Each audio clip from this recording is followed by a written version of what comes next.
এত মজার মজার রান্না, গরুর মাংস আলু দিয়ে ঝোল, তারপর হলো চিকেন ভাজা ছোট ছোট করে, মাখা সালাদ, পটল ভাজা, বেগুন ভাজা, মিষ্টি কুমড়া ভাজা।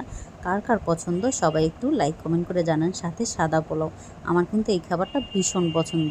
কার কেমন লাগে জানি না, হঠাৎ করে মনে পড়ছে, আমি তো ভিডিও করতে ভুলে গেছি। তো আমি নিয়ে নিচ্ছি প্রথমে সালাদ দিয়ে, তো সব রকমের ভাজা নিয়ে নিচ্ছি, মিষ্টি কুমড়া, পটল ভাজা, বেগুন ভাজা, সাথে সাথে হলো এত সুন্দর মজাদার একটা মাখা সালাদ। এই অল্প অল্প করে ভাঙছি আর খাচ্ছি সাদা পোলাওর সাথে। আর আমার কাছে খুবই ভালো লাগছে এরকম পোলাও দিয়ে, সাদা ভাত দিয়ে, মানে সাদা পোলাও দিয়ে এরকম ভাজাভাজি, আমার কাছে খুব পছন্দ লাগে এই খাবারগুলো। তো খাচ্ছি আর খাচ্ছি, খাওয়ার সময় তো কোনো কথা বলা যায় না, আমার দেখে আবারও খেতে ইচ্ছে করছে। তো এই যে আমি ভাত পোলাও দিয়ে দেখছেন কীভাবে, মানে সালাদ, আর এত সালাদ পছন্দ করি আমি। আবার চিকেনগুলো কী হয়েছে, বড়ো বড়ো চিকেনগুলো পছন্দ করে না, বাচ্চারা খেতে পারে না, তাই আমি ছোটো ছোটো চিকেন করে ওগুলো পাকোড়ার মতন ভাবছি, ওরা খুবই পছন্দ করছে।